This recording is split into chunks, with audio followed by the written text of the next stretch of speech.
Hello, Bronco fans and football fans everywhere. Welcome to Broncos Breakdown on the MHRT network, as well as my own channel, YouTube channel, under Broncos Breakdown. This is a show that is everything Broncos and brought to you with emotion, passion, honesty, and of course, my comments along with yours in the chat. I am your host, Bronco Bill. All right, guys, before we get going, I just want to wish each and every one of you out there a very, very happy Easter this Sunday. Let's not forget what the real meaning of Easter is. And it's not all about rabbits with eggs. So just wanted to have just throw that out there, everybody. Have a wonderful, happy Easter. Stay safe. And I hope everyone out there has a wonderful, wonderful time with family, friends, or whatever. Or whomever, I should say. Not whatever, but whomever. All right. We are going to go in a lot of different directions. There are some rule changes in the NFL that I think is going to spark some of your guys in the chat attention. And you guys want to comment, that's totally fine. I will bring those up and we will talk about them. This show is just as much mine as it is yours. Your participation out there really does make the show a whole lot better. As you can tell, the topic of the show is called Broncos Bring in a New Wide Receiver. I'll get into that. That's going to be actually my second topic because I try and follow a certain pattern as to the way the show goes. So don't leave after the second topic. There's a lot of stuff to bring. And I think some of the stuff you guys will be very surprised as to what the NFL is bringing in as far as rule changes. All right. First topic, free agents that are unsigned. And could Denver use any one of these free agents? Let me read them for you. Here we go. As we get closer to the draft, there are still some great talent that are not signed yet by different teams. Some of the top players are, and I'll list some of what I thought were the top players on the list. Here we are. Obviously, first and foremost, Justin Simmons, safety, Justin Simmons. He's not signed. I don't know if that has to do with contract. I'm assuming a lot of this has to do with contract. A lot of it has to do with draft picks. They're free agents. They may be wanting big bucks. I know Justin Simmons wants to get paid, and rightfully so. But if you draft a safety / running back / tight end, whatever you draft or whomever you draft, you can get them at probably a lot cheaper rate than what a Justin Simmons or any of these other players on this list are going to be asking. So let me continue with the names. Safety, Justin Simmons. Wide receiver, Michael Thomas. Quarterback, Ryan Tannehill. He's been mentioned quite often with the Broncos. Wide receiver, Odell Beckham Jr. Safety, Micah Hyde. Running back, Ezekiel Elliott. Wide receiver, Hunter Renfrow. Linebacker, Shaq Leonard. And quarterback, Carson Wentz. Reason why I bring up these names is, could Denver use any of these players? Do we want to take a chance on Ezekiel Elliott? I mean, the guy's up in age, and and most of the people on here are up in age, or they haven't panned out with the team that they formerly were with. Take Ezekiel Elliott. Well, he's got age on him, obviously. Justin Simmons, much as I love the guy, he's got age on him. Michael Thomas, wide receiver. Well, if you notice at the top, it says Broncos bring in new wide receiver. Well, Michael Thomas is on this list, so it wasn't him. So how about quarterback? Ryan Tannehill, Carson Wentz. Do we want another bridge quarterback? I don't. We already have a bridge quarterback, and that person is Jared Stidham. We already have him. The Broncos need not a quality. I mean, these guys are quality. Tannehill and Wentz are quality, but we need a franchise quarterback. And that's going to only come from the draft, guys. You're not going to get a franchise quarterback in free agency. And yes, there are some quarterbacks who have lasted years. I mean, John Elway wasn't drafted by the Broncos. He was drafted by the Colts, the Baltimore Colts back then. and didn't want to play for them. And I mentioned this on my show last week. And yes, he was a Broncos franchise quarterback, but he was drafted. He wasn't already in the NFL for 5, 6, 7 years and then went to a team. That doesn't work. I mean, sure, we got a Super Bowl ring from Peyton Manning, but he only lasted 4 years. See, that's the point I'm trying to make. A franchise quarterback is one that lasts at least 14 to 16 to 18, or however many long, 12 years, whatever. Not 4. Not 4. That doesn't cut it. That doesn't cut it. Should the Broncos take a chance on Ryan Tannehill? Well, I mentioned that last week in my show. And I mentioned then, and I'll mention it again today. I don't want a bridge quarterback. None whatsoever. We already have Stidham. We need to draft a quarterback. I'll get into that too. It looks very, very slim that the Broncos are going to be able to move up because the teams in front of them also need quarterbacks, as well as the Chargers, I think, are sitting at number 5 or 6. They're not going to trade with Denver, knowing full well Denver's going to get their franchise quarterback, or hope to get their franchise quarterback if he pans out. Your team in the division is not going to do that. And especially if that quarterback happens to be J.J. McCarthy, and the head coach of the Chargers now is Harbaugh. So you know that ain't going to happen. You know they're not going to trade. So do we go after a Carson Wentz? I mentioned I don't want a bridge quarterback. We already have one. Do we roll with Stidham?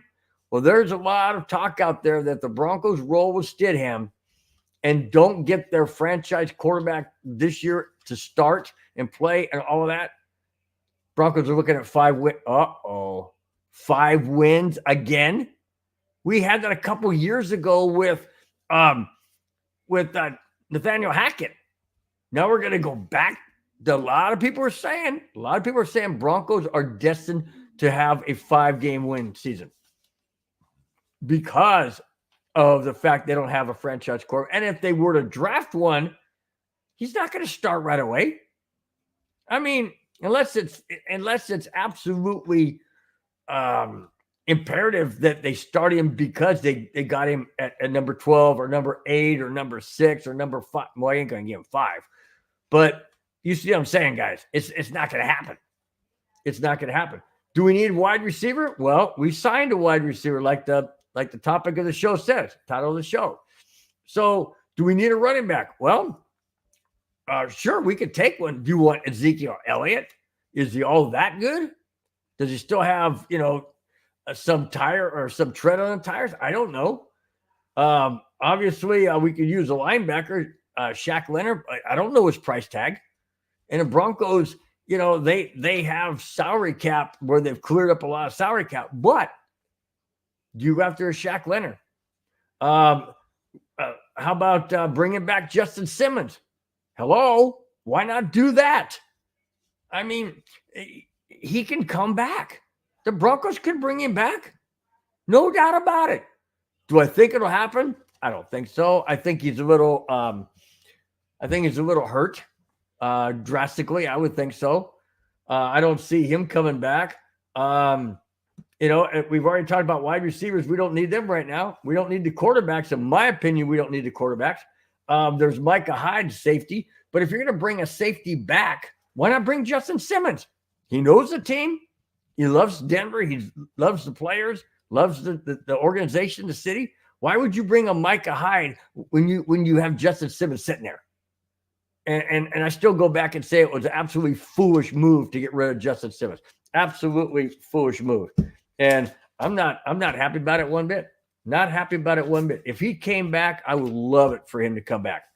I'm just not sold on the fact that he wants to come back because he was, in my opinion, and opinion of a lot of people, he was wrongfully let go. Wrongfully let go. Absolutely no question about it.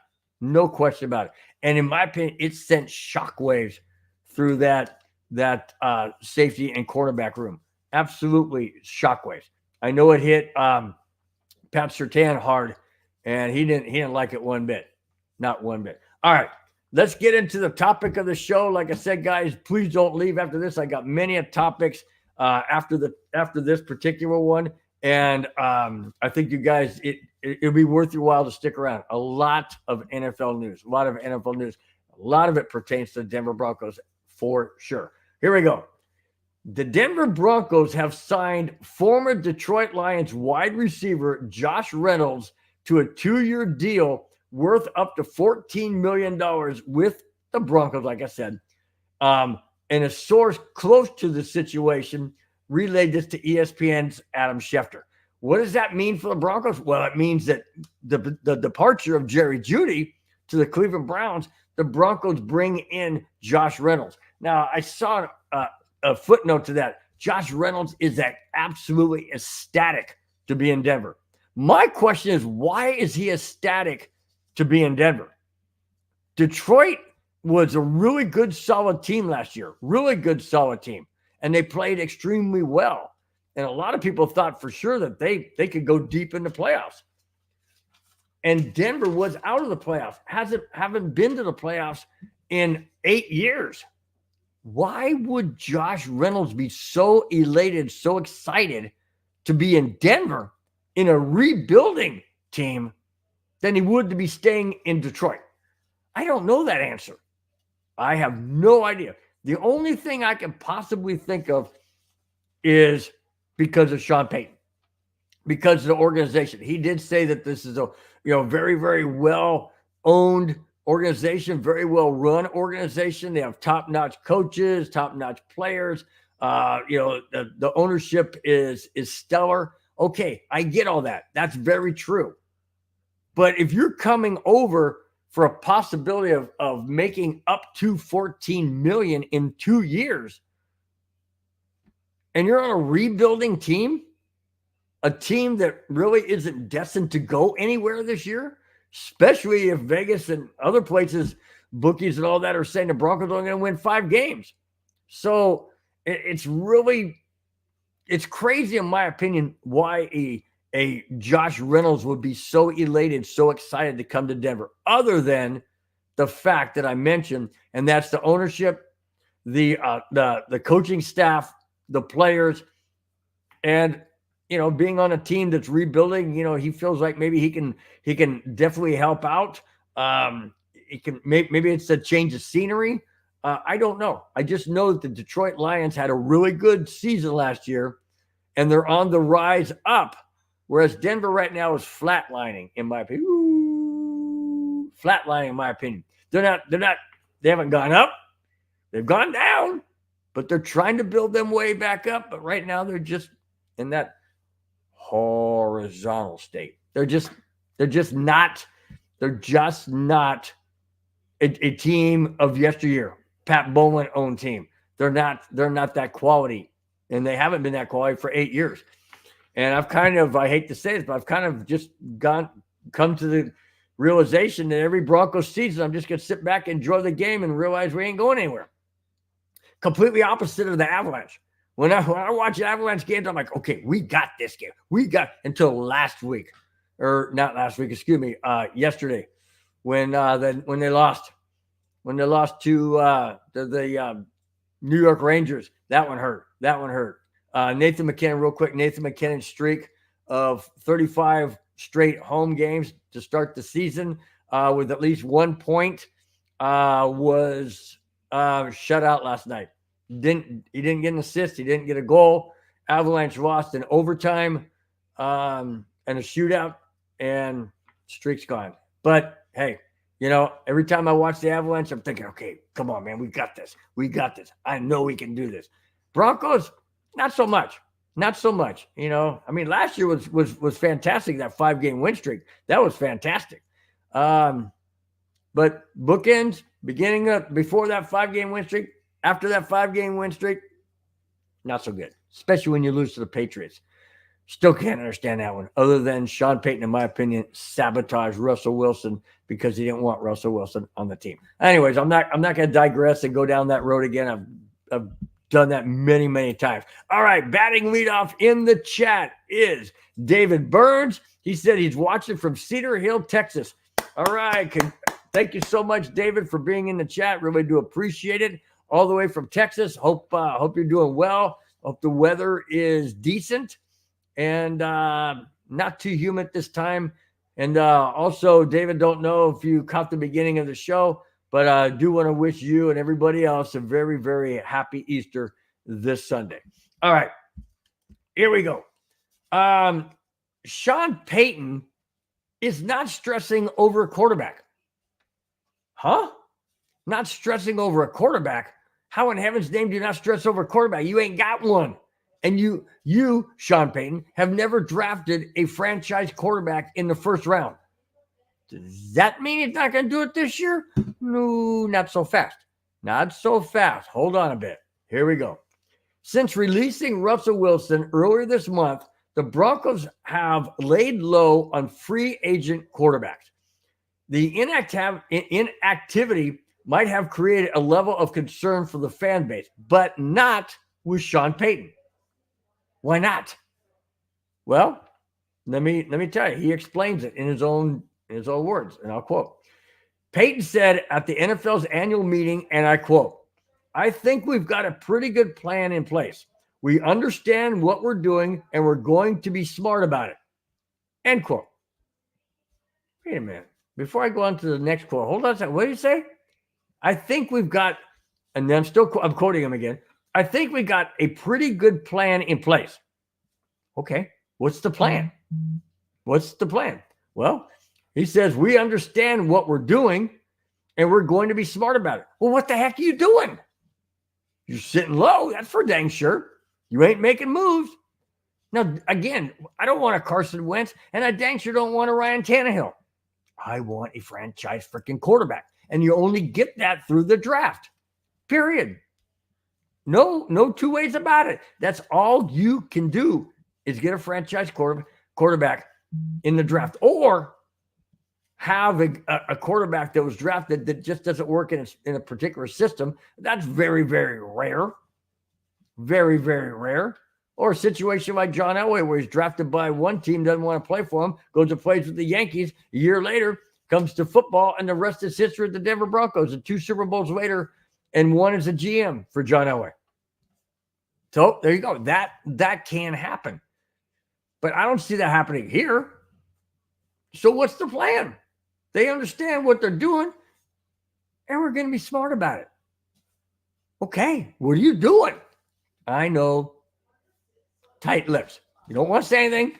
Don't want to show your hand. Got that poker face. You know, just being stern, being out there, not saying anything. All right, let me continue. He also went on and said, it's hard to predict what that cost is, talking about moving up in the draft. And yet, I certainly wouldn't say it's unrealistic, and we'll pay close attention to it, end quote. Okay, hang on. He said, we got a pretty good plan in place. Okay, what's the plan? No, hasn't really said. And then he goes on and says, it's hard to predict what the cost will be moving up in the draft. Well, I'll tell you what I don't want to see. I dang sure don't want to see Pat Surtain on any list to be involved in a move up the draft. Oh, heck no. No way, shape, or form. We already got rid of one great player in Justin Simmons. You're going to get rid of another one to another team who can come back and bite us in the you-know-what? Keister. No, I don't want to see that. We know, I said this last week in my show, guys, we know what we have in PS2. You never know what you have in a drafted quarterback. I don't care who it is. It doesn't matter who it is. Drafting a quarterback is a 20% chance of getting it right. Well, guess what?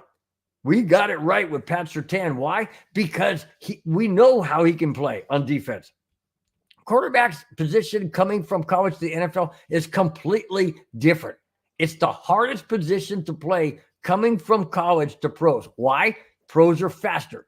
Pros are bigger, stronger, quicker, more agile.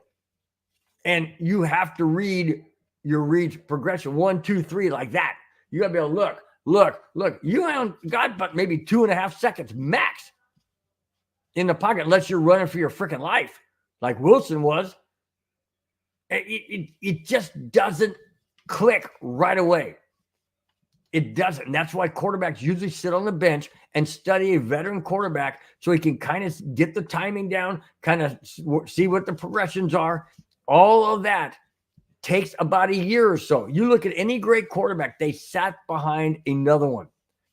Now there's few out there, and guys don't jump in the chat and start chastising me and say, well, freaking Bronco Bill knows what he's talking about.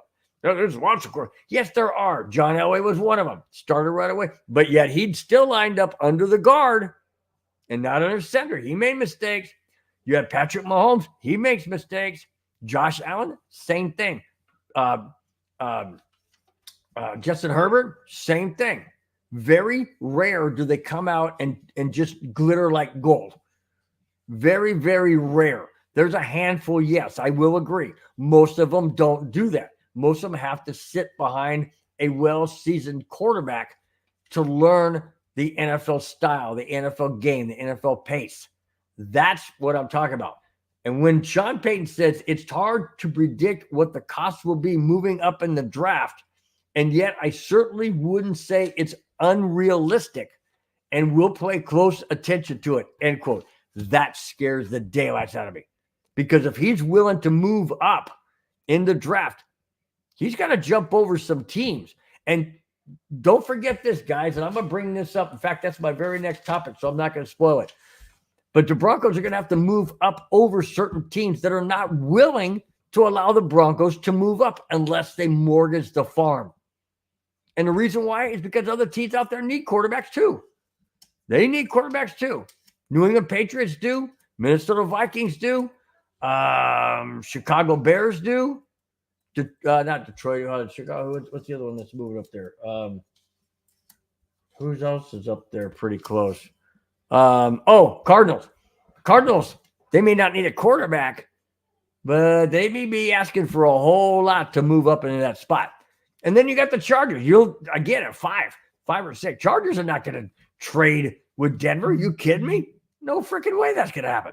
Not a chance in the world is that going to happen. Not at all. All right, before I get to the next topic, David Burns follows up his first comment by saying Jerry Jeudy made it one season without missing multiple weeks of the injury. Good luck, Browns. Yeah, no kidding. Not only that, David, but Jerry Jeudy is one of those precise route runners. And when he was on the Broncos with Russell Wilson, Wilson's running all over the place. And Jerry Jeudy, people say, well, how come Jerry Jeudy's not catching any passes? Well, he may be running down and to the left. Well, in your case, looks like to the right, but down to the left. But in reality, Russell Wilson's running the other way, so he didn't see him because he's running a precise route runner. Guess what they have in Cleveland? Deshaun Watson. Yeah, Deshaun Watson does the same kind of thing. He moves out of the pocket and stuff like that. So good luck, Jerry Jeudy in Cleveland. But I will agree with you. I think we got a really, really good deal when we got Josh Reynolds. I think he's going to work out really well under the Sean Payton system. I think it's gonna be a really, really good fit, guys. David Burns, thank you so much. He says, Happy Easter to you, Bill. Thank you so much. Really do appreciate it. Doc Hopper is in the chat. He's in the house. He says, yo, there's my man, Bronco Bill. What the MF deal is, my brother? Well, what's going on, man? How you doing, man? Glad to have you in the chat as always. Really do appreciate it. David Burns says, glad the Bears got rid of Justin Fields to get Caleb Williams. That's going to be a big upgrade. Absolutely big upgrade. And for Justin Fields to go to the Steelers behind Russell Wilson, what does that tell you about how they feel about Justin Fields? I mean, it's crazy. It's crazy. You know, you're drafted by one team and they're expecting you to be the franchise quarterback, and also right out the door, sayonara. See, now you're backup. Woo! Fallen from the graces all the way down. Yeah, it's crazy. NFL is it's a tough league. It's an absolutely tough league, and it's basically, what have you done for me lately? And if you've done really well, you get paid. And then if you're not doing so well, you still got paid. Look at Russell Wilson. Just saying. All right. Speaking of moving up in the draft, listen to this. Michigan Wolverines quarterback J.J. McCarthy has become the heavy favorite on all major sports books to be selected by the no, not the Denver Broncos. Nope. Denver drafts 12. Guess who drafts 11? That's right, guys. If you don't know, here it is. McCarthy has become the heavy favorite on all major sports books to be selected by the Minnesota Vikings after his pro day showing. There you go. Now, do you really think the Broncos, first off, the Broncos don't have a whole lot of trade bait. The Vikings made a trade, I believe, with the Texans several weeks back, and they were able to acquire 2 more draft picks. Now that means that they can then trade those draft picks if J.J. McCarthy doesn't fall to 11. They can trade those draft picks and somebody else, a player, something, to another team and move up even higher. Do you think Denver has that collateral to be able to jump over Minnesota? Let's say Minnesota jumps over the Cardinals. I think the Cardinals are 3 or 4. Let's say they jump over them, get J.J. McCarthy, and give the Cardinals 2 or 3 draft picks. How's Denver going to match that? Especially if the Vikings have 2 first-round draft picks. I'm not sure if they do, or if they have 1 first, 2 seconds, something like that. But I've heard all across the sports wire that the Vikings have the collateral that they could use to move up in the draft. Denver does not have that right now. And the only way Denver is going to make it look appealing to a team that they want to move up in order to get a McCarthy or a Caleb Williams or a Bo Nix or anybody else, they're going to have to throw in a quality player. Who's that quality player? I don't want it. I don't want to talk about it. I don't want to even think about it. That quality player, in my opinion, would be Pat Surtain II. And that would absolutely devastate the Broncos secondary. Absolutely devastate it. You got the best corner in the entire National Football League, and you're so focused on a freaking franchise quarterback, you have no idea if he's going to pan out. I'll give a good example. Look at, who's the quarterback of Jacksonville? Dang, I can't think of his name right now. Why does it escape me? Anyways, you guys know what I'm talking about. He came into the league, and he's taken Tennessee Titans, Jacksonville Jaguars. He's lifted them up a little bit, but he's not a Patrick Mahomes. He's not a Josh Allen. I mean, is he equal to Justin Herbert? Yeah, probably so. But he's not that elite guy. Okay, the elite guy for the Denver Broncos secondary and for the entire NFL is Patrick Surtain II. You don't throw away gold. You don't throw away gold and diamonds in fool's gold. You don't. And I'm not saying J.J. McCarthy is fool's gold or Bo Nix or anybody else. All I'm saying is you don't know. Until you put that gold, so to speak, into fire and see if it's pure, then that's the only way you'll know. And if drafting and moving up to get a J.J. McCarthy and he turns out to be a freaking bust and can't work with the system, can't grasp the system, whatever, and it turns out to be fool's gold, and Pat Surtain is sitting over on another team like the Cardinals or somebody else, the Bear, whomever, and turns out to be pure gold, in my opinion, he's already pure gold. You don't get rid of what you have and what you know is fantastically good. You don't get rid of that in hopes to strike it big. It's like the lotto. It's like the lottery. It's like the slots. You can put all your money in and chips, all your money and everything in one spot and take a chance. Or you can keep what you have because you know what you have. Once you put that money, so to speak, in the middle of the table, and those cards are turned over or those dice are rolled, and you come up with nothing, that's what I'm talking about. In my opinion, you don't do it. You absolutely do not do it. All right. Let me get back to the chat. David Burns said JJ is the best quarterback in this draft, hands down. He has an arm, can run, and is a leader. Okay, I will give you that. Absolutely, I'll give you that. But my question to you is, David, and anybody else out there in the chat wants to chime in, are you willing, you people out there in the chat, are you willing to include a Patrick Surtain II in a package deal to move up in the draft to take a chance on a J.J. McCarthy, a Bo Nix, a Caleb Williams, anybody else, in hopes that you struck gold? Are you guys willing to do that? And I'm pointing a finger. If you look at the screen, it's pointing right back at me. I am personally not willing to do that. Not willing whatsoever to do that. If there's a package deal that a team, an organization, a general manager will bite on that does not include a Pat Surtain or a Cortland Sutton, although, we have Josh Reynolds now, but still you need a Cortland Sutton type of receiver. But I would be willing, be a little willing to put a Cortland Sutton in there along with draft picks. But I'm not willing whatsoever none whatsoever to put a Pat Surtain in there. None. No, absolutely not. Can't see it another way.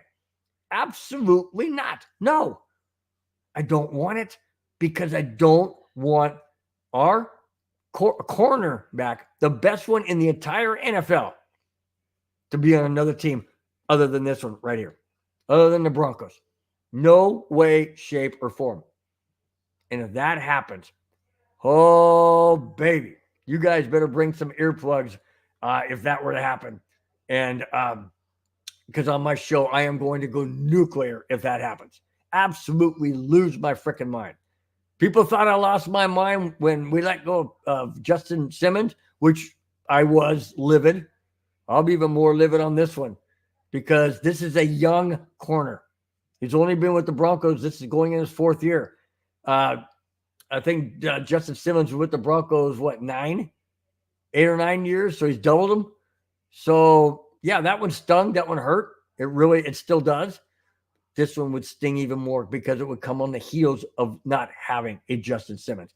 That's what would piss me off more. Absolutely piss me off more. Okay. All right. Speaking of this logo and this uniform, this team. Yep. New uniforms. And anybody out there that knows me knows I am totally 100% opposed to these new uniforms.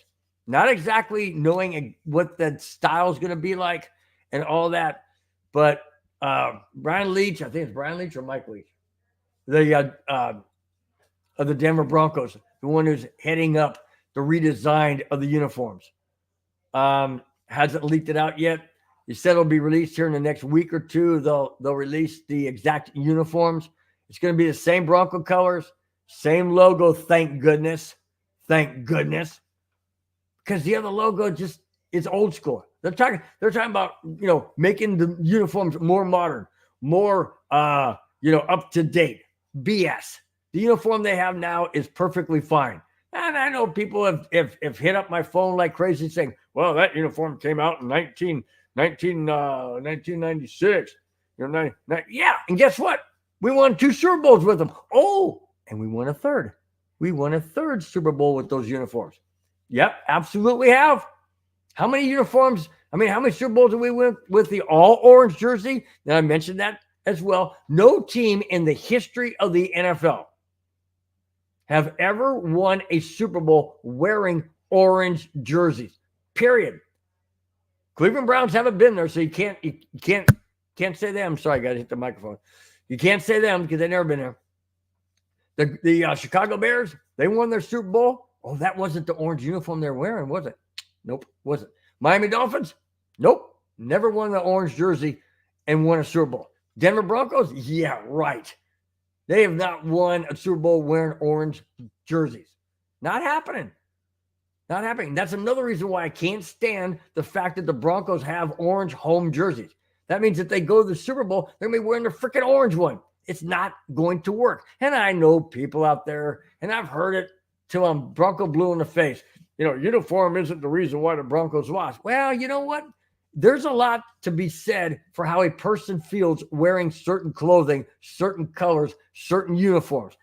And I can't speak for the uniform per se, but I know full well that when I wear certain clothes, I don't feel comfortable in some of them. My wife may like it. She goes, oh, you look great. I just don't feel comfortable. That's not my type of color, my type of style, my type of look.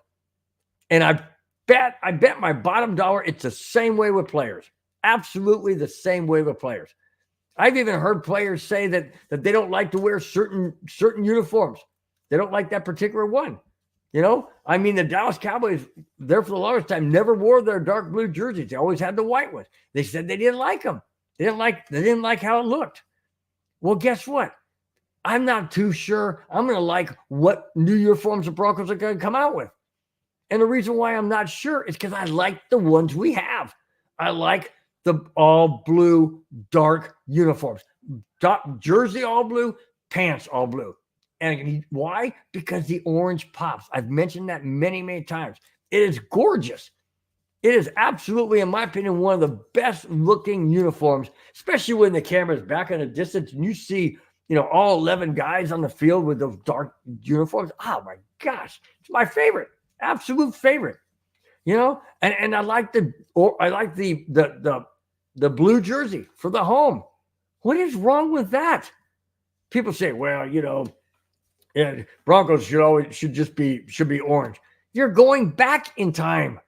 That Broncos had their orange jerseys years and years ago, back in the Orange Crush days. And I love the Orange Crush nickname. Don't get me wrong. I just don't like orange as the predominant home jersey. I don't like it. If you want to use it as an alternate, I'm all for it. You want to use the white as a way, I'm all for it. But I like the stripes that come across here, that come this way and then down the sides. I like that. I like how it comes down the pants. I just think it pops. It looks fantastic. And now they want to change it. Why? New owners, new design. Okay, well, Pat Bowen had the new design, and they got it right. In my opinion, they got it right. Now they're going to screw it up. In my opinion, they're going to screw it up. What do you guys think out there? All right, Clayton Haran is in the house. Clayton Haran says, hey, guys. I say, hey, what's up, Clayton? Nice to have you to chat. Nice to see you. Yes, David Burns says the Broncos have won 3 Super Bowls. Yes, they have, and it's not been with the orange jersey. I mean, they have an orange jersey as a home. They didn't wear it. Why? No, excuse me. Back then, they didn't have the orange jersey as a home. They had the blue, which is smart. Smart. Okay, I'm going down a rabbit hole again, but it just really irritates me. Really, really irritates me. Clayton Aron says, smash that like button and share, guys. Absolutely agree. Please hit the like button. It's the best and easiest way to show everybody else out there that you appreciate the show. You enjoyed it. You want others to enjoy it as well. So please hit that like button. I would greatly, greatly appreciate it. Thank you so much. Okay. Clayton says, we're moving up for JJ, baby. Let's go. Clayton, I don't know. Did you catch my comment on that about the Vikings being in the driver's seat, so to speak, to get JJ McCarthy? If not, go back about 10, 15 minutes of the show from here, and you'll be able to catch all of it, or you can wait till after the show and watch it. But it doesn't look good, man. It doesn't look good. And the only way it's going to happen, in my opinion, is if Patrick Surtain is thrown in the mix of a package to move up, and that is not anywhere near what I want to see. Absolutely not. Hey, Clayton, man, you always make my Friday, man. You always make my Friday. Everybody out there in the chat, you guys make my Friday as well. I'm not trying to diminish your importance, because it's very, very important. And glad you guys are in the chat with your comments and stuff. Clayton Huron says, great way to top off a Friday night. Thanks, Bill. Absolutely appreciate that, Clayton. It's a great way to top off a Friday for me as well. I enjoy doing this. It's something that I've been doing for about 3 years, almost 4 years, and I really, really do enjoy engaging with each and every one of you out there. You make my Friday heading into the weekend. So thanks again, guys, every one of you for participating. I really do appreciate it. All right, on the new uniforms, let me go with this. With the 2024 season comes new faces, and for Denver, new redesigned uniforms. There doesn't seem to be an orange stripe on the jerseys or pants like they have now. It'll be a different type of stripe. It looks like it's going to be more straight. It's not going to be curved or anything like that. I just kind of like that style. But anyways, I'm not the GM, so I can't say anything. The colors will still be the same as well as the logo. That's important. This logo needs to stay. Not the D, this. However, according to Leach, they will be more modern. That's what bothers me. What do you mean more modern? I mean, straight leg down with the stripes, that's modern? No, go back and look at a lot of teams back in the 80s and 70s. They had single stripe down the center or double stripe. Like, go back and look at some. Okay, let me show you something real quick, guys. All right, let me show you something real quick. All right, see this helmet right here? Okay, this is the one I have here. It's signed by John Elway right there, and it's signed by Terrell Davis right there. You look at that stripe. That's what the Broncos are looking to go back to. Not the D on the side, thank goodness. So I'll get that color out of there. Not the D. And see, it even says throwback. That means it's yesteryear. Why are you going back to stripes like this? I mean, to me, it boggles my mind. It boggles my mind when they say, well, we're trying to get more modern. Well, that ain't modern. That's yesteryear. Why are you going backwards? That's what drives me insane. It drives me insane.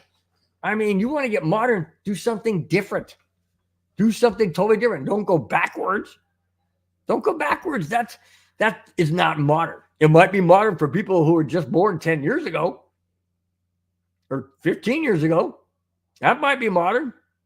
Anything prior to 96, anything prior to 96 is not modern. That's before. That's what Denver had before. Okay? Just saying. And I don't want them to go to I don't want them to go to a white helmet either. I don't want a white helmet. I mean, the Chargers got a white helmet. I don't want to look like them. I dang sure don't want to look like them. And then with the white helmet, with this logo here, with all of this white right here, it's going to get lost. It's going to get lost to the side of the helmet. You're not going to be able to freaking see it. That's why this pops on blue. Hello? It's not rocket science, Leach. It really isn't.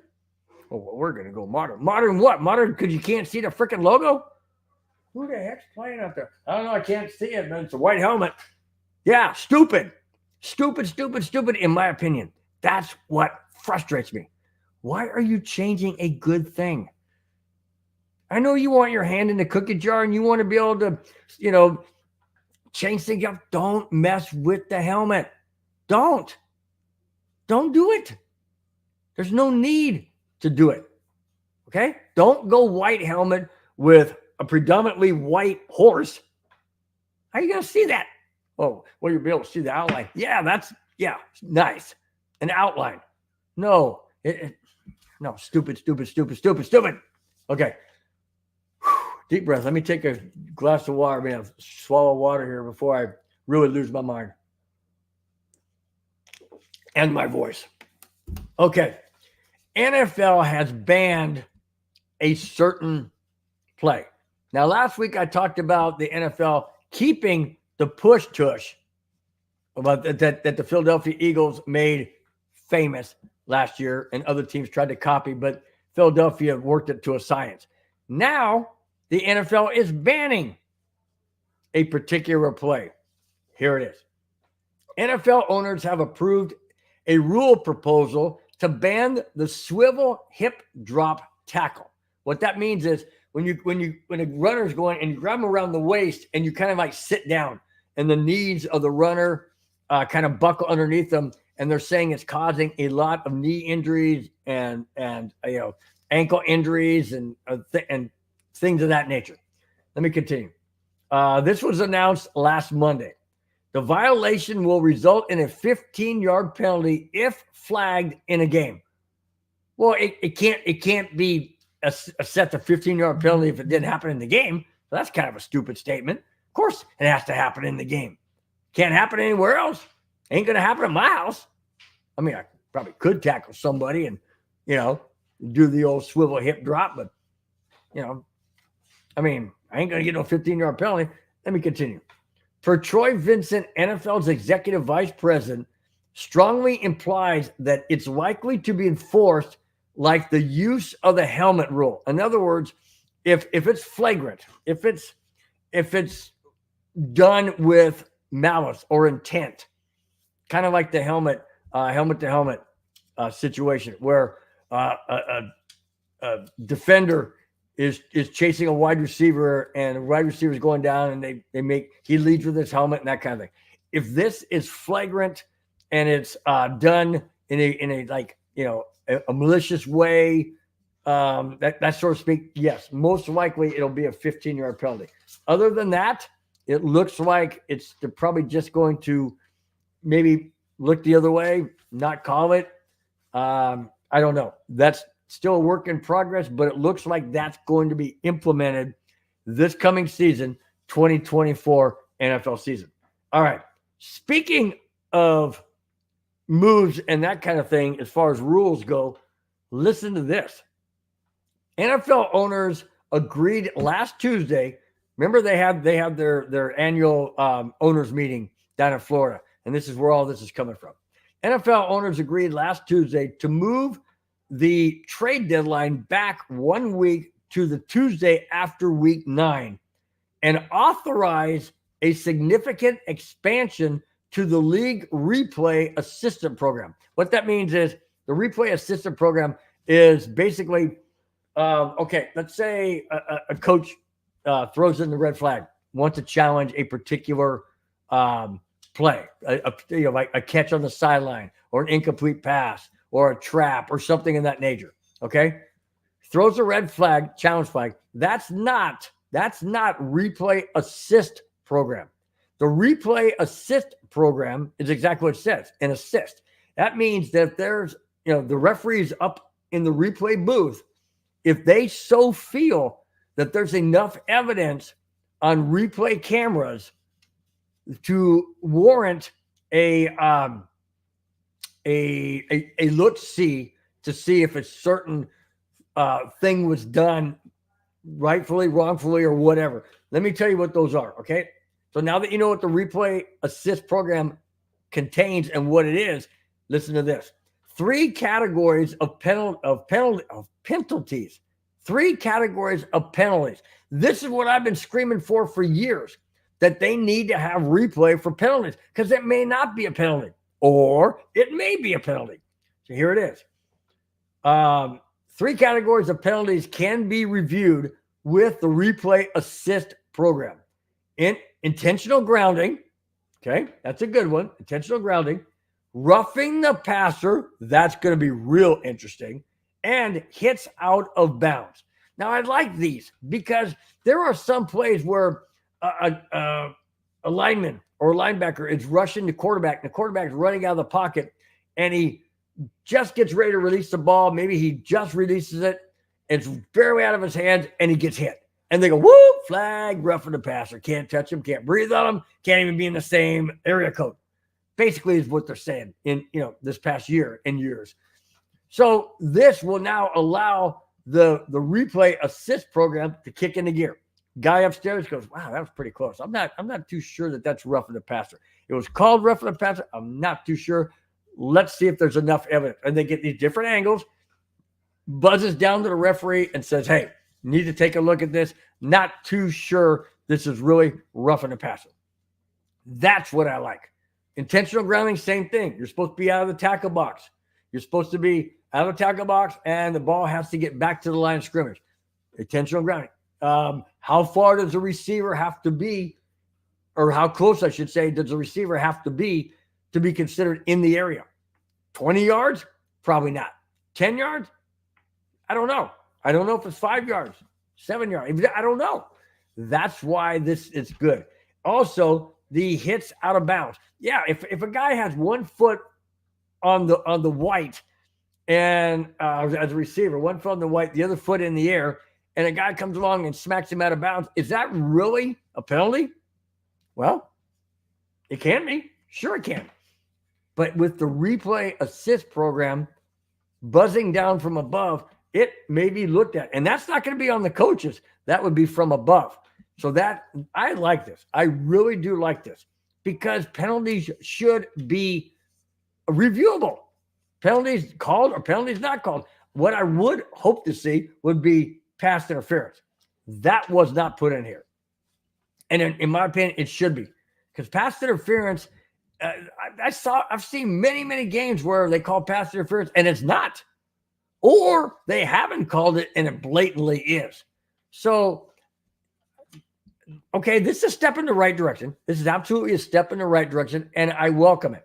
Absolutely welcome it. So, if this all works out, I'm really hoping that they do include not revenue pound, but pass interference the next time around. Let me finish.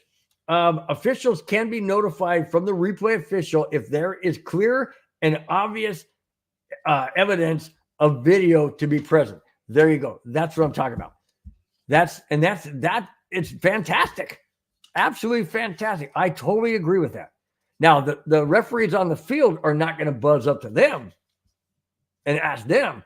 It has to come from above, like everything else has done in the past when it comes from above, when they say, okay, they got a booth review from above. Okay. That's what that's all about. Bob Gaynor. Hey, Bob, glad to see you in the chat. First time. I don't think I've seen you before. Thank you so much for jumping in. Really do appreciate it. Who are we going to trade up to move up in the draft? Well, I mentioned that earlier. Just a brief flyover of your question because you did ask it, and I definitely want to get to it.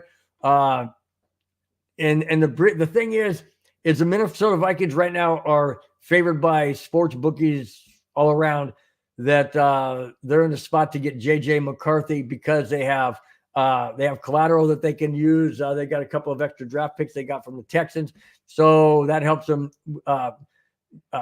form a package that a team that they may want to move up for. The Chargers are not going to trade with Denver. There's no way, shape, or form that's going to happen.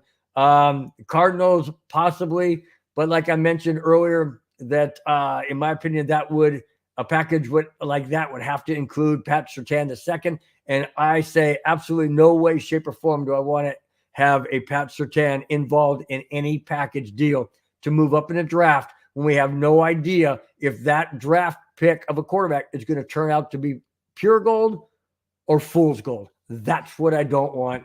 And I'm adamant about that. And if it does happen, like I mentioned before, guys, get ready for my show after if that happens, because I am going to go nuclear and lose my freaking mind. All right.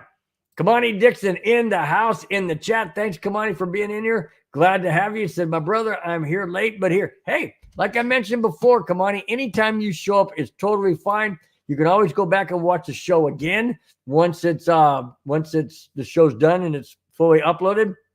You can go back and watch it at your leisure. And just glad to have you in here, Kamani. I know it's tough on a Friday. This is Good Friday, 2 days before Easter. Kamani, Bob, Clayton, you guys have a wonderful and happy Easter this Sunday. And really do wish each and every one of you all the best. And let's all remember what Easter is really about and why we celebrate. All right, guys, thank you so much again for being in the chat. Really do appreciate it. Yes. Didn't PS2 get a contract extension? I think did they give that to him, PS2? You know what? Come on, you got me stumped on that one. I don't know if he got a contract extension or if they're going to do that after the season, because I know he has a fifth-year option coming. I think that's what it was. It was the fifth-year option that they gave him, not the contract extension as of yet. I don't believe. I could be wrong. I could totally be wrong, but I think it had something to do with the fifth-year option. I'm pretty sure it had something to do with it. I'm not, like I said, don't quote me on that. Great question. I'll need to definitely dive into that.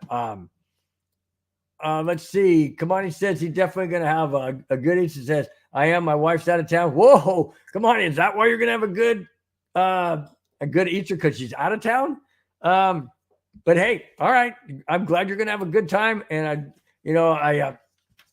I wish everybody out there to have a very, very happy Easter as well. All right.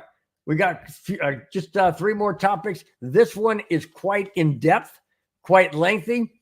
I'm going to break it down for you guys, but this is a new approved massive overhaul to a particular play in the NFL.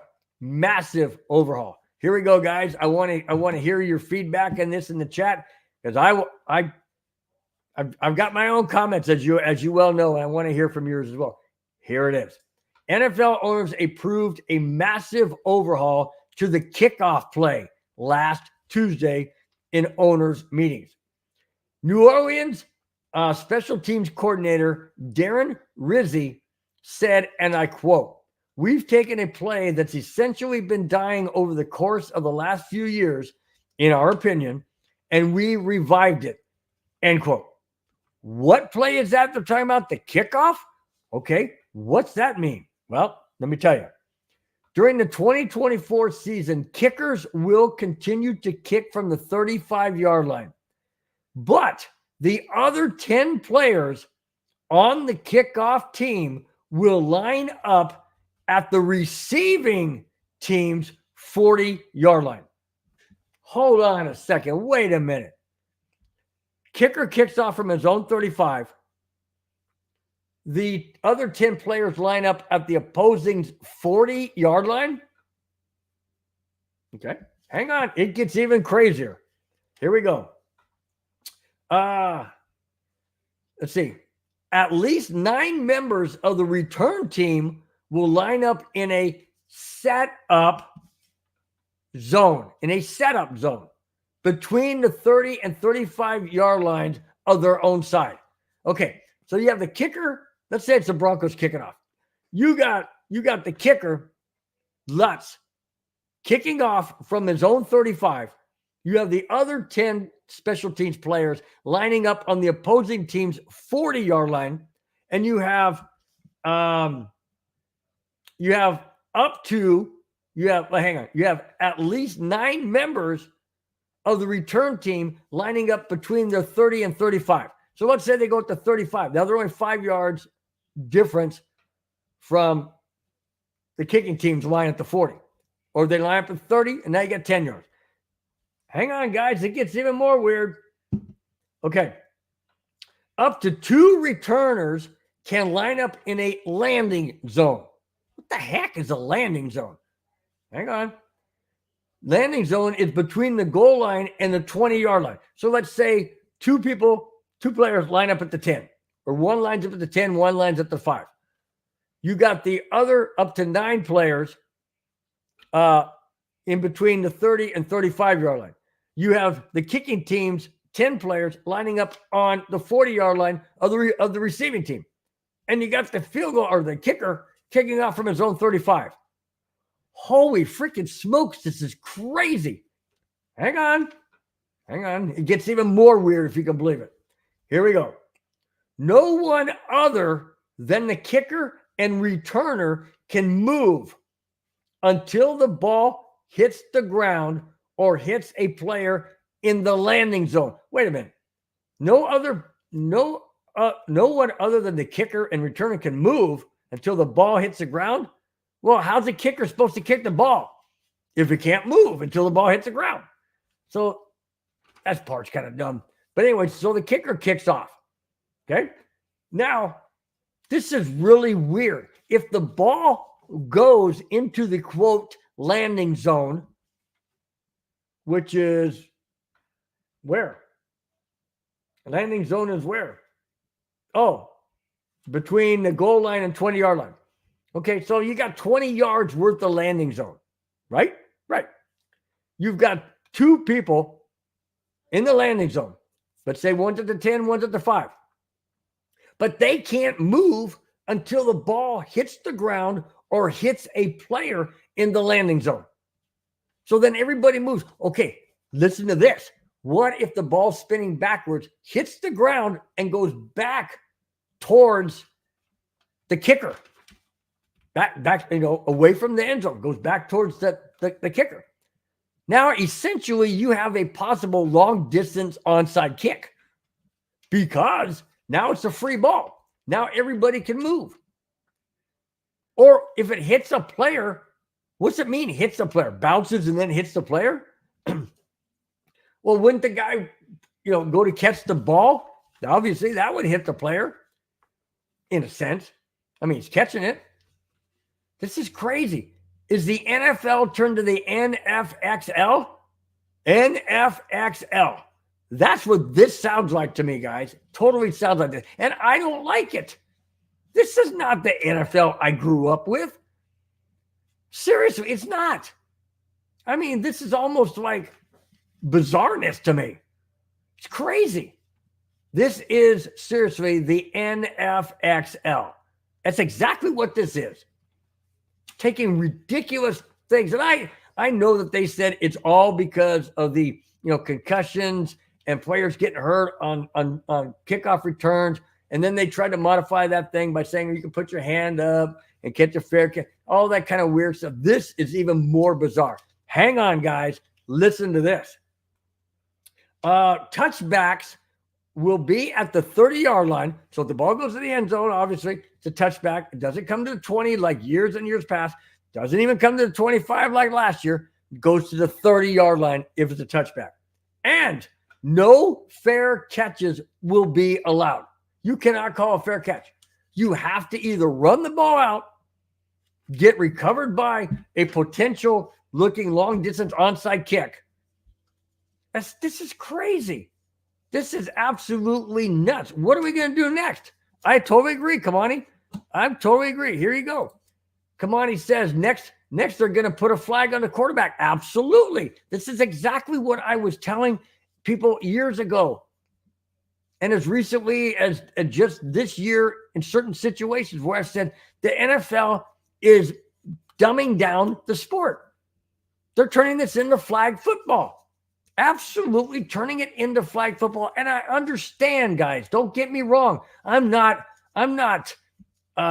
saying that I want players out there to get hurt. I don't want that to happen.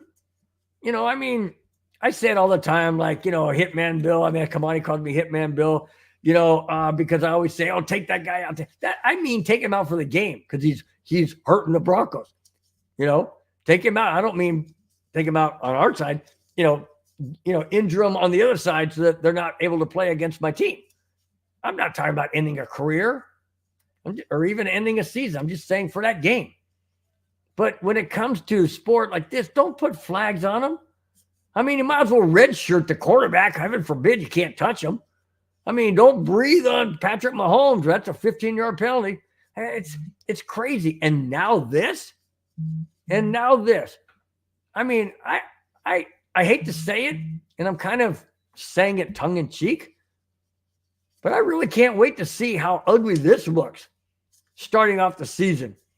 With this, the rules of being able to, have instant replay possibility with the assist program is fantastic for the 3 that they put in. I totally agree.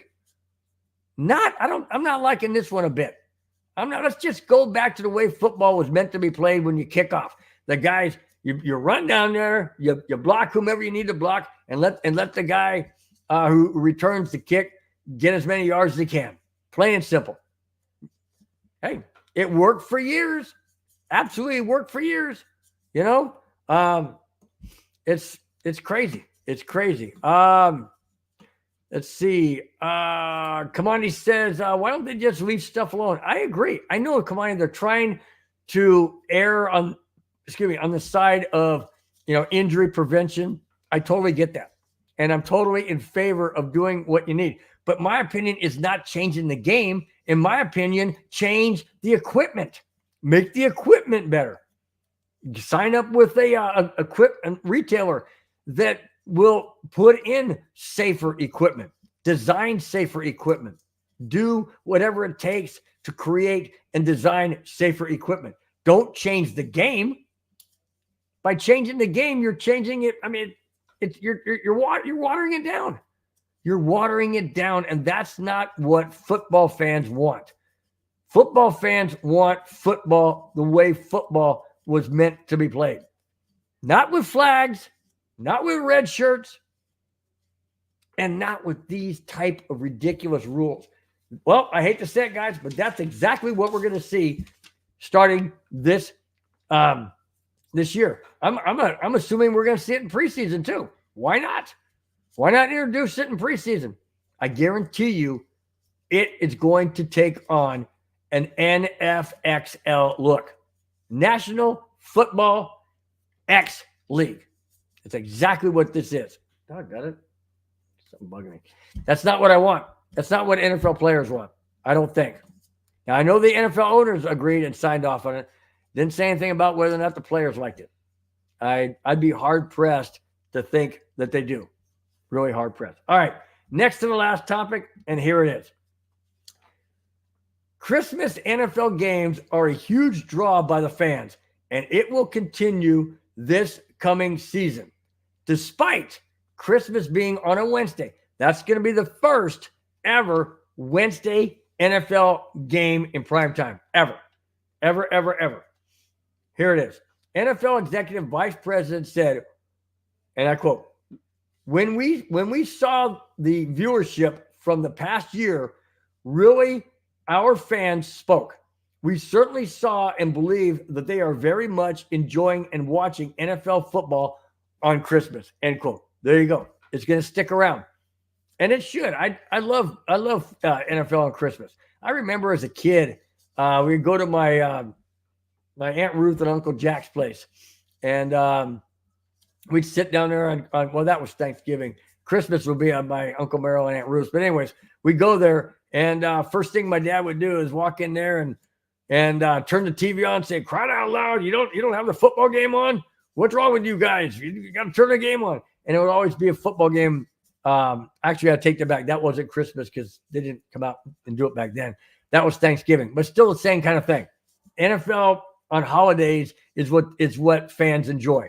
And I remember first time the NFL came out on Christmas, and it was great.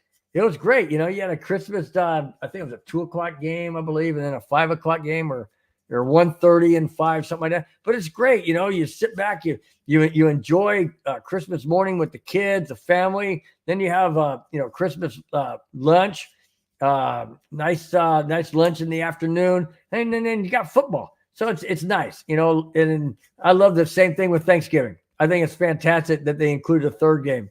You know, they always have the Detroit Lions at home on Christmas at 9:00 in the morning Pacific time here.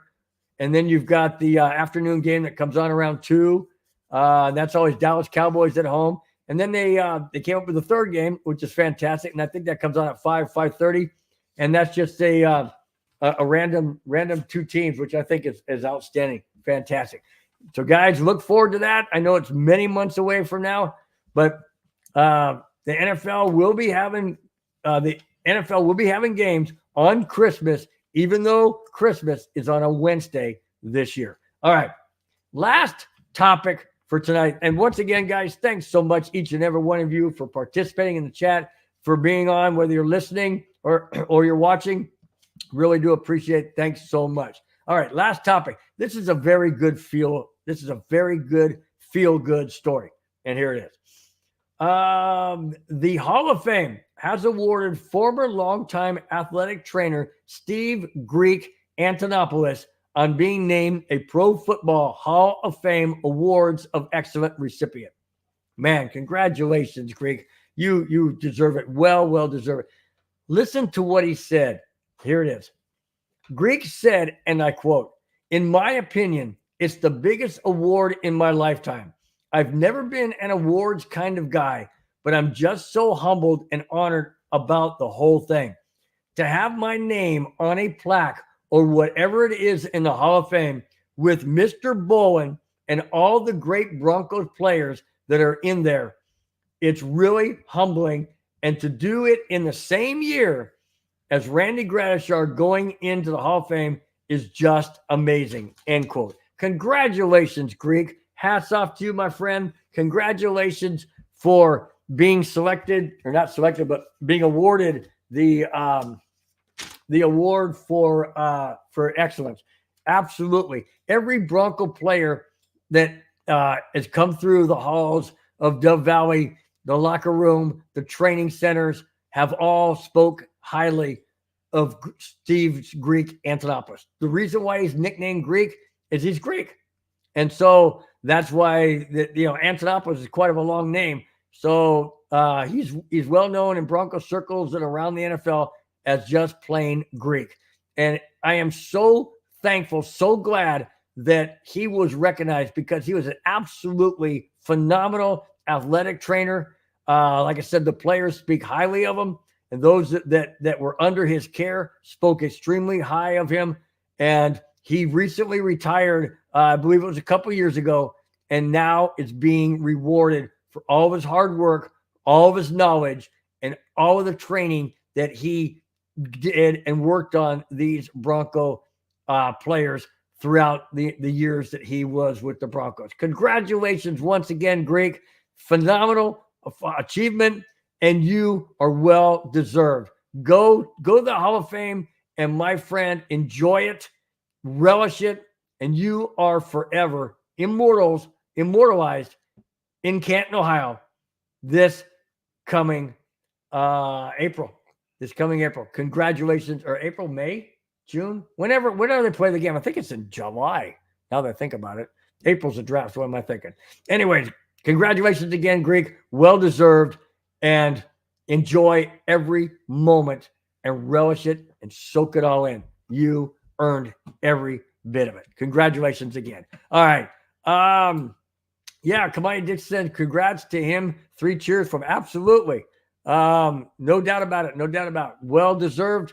For a guy like that says he's not really into awards and plaques or anything of that nature, but then says he's extremely humbled, and to be in the same hall with the Bronco players that are in there, Pat Bowlen and Randy Gradishar, that's going in the same year that Greek is, couldn't ask for a better timing. And it's just fantastic that Randy Gradishar is being recognized as the first one going to Hall of Fame from the famed Orange Crush teams, and then Greek going in and being honored for what he accomplished and all of his service for the Denver Broncos in his athletic training ability. I think it's fantastic. It's a great way to end the show on this Friday. Once again, guys, thank you so very much for being in the chat. Greatly appreciate it. As always, go down the list. Thank each and every one of you, because if you guys take the time to be in here, I can take the time to acknowledge you. Thank you so very much. David Burns in the chat. Doc Hopper in the chat. Really appreciate it. Clayton Huron, Bob Gaynor, Kamani Dixon. Thanks, guys, so very, very much for being in the chat, for taking time out of your busy holiday weekend and on your Friday evening, wrapping up a work week. Thanks, guys, for taking out about an hour and 15 minutes of your time. Greatly appreciated each and every week that I'm here. I've said it many times. I'll continue to say it. Each and every one of you watching, participating, you guys are the backbone of this show, and I greatly appreciate it, and couldn't be as successful, couldn't have done it nearly without you guys and your participation. Greatly appreciate it. Please hit the thumbs up button on the way out. That is most appreciated. As always, best way to let everybody know how much you enjoy the show and you want others to enjoy it as well. We have shows Monday through Friday. Check out which ones you like on the MHRT network and find one you like. Thank goodness you guys have found this one. I greatly appreciate it. And until next Friday, enjoy your Easter Sunday with family and friends. And until next Friday, guys, enjoy, like I said, your weekend. And we will talk to you next Friday on Broncos Breakdown 5, 6, 7, and 8. Till then, guys, have a wonderful, wonderful rest of your evening. We will see you next Friday. Till then, guys, take care. Bye-bye. Fast lane when I pass in the street, bag of money in the passenger seat. Tempos been asking for me on the road from the west to the east. Way up, I might never come down, cause the coast racking up the flame out.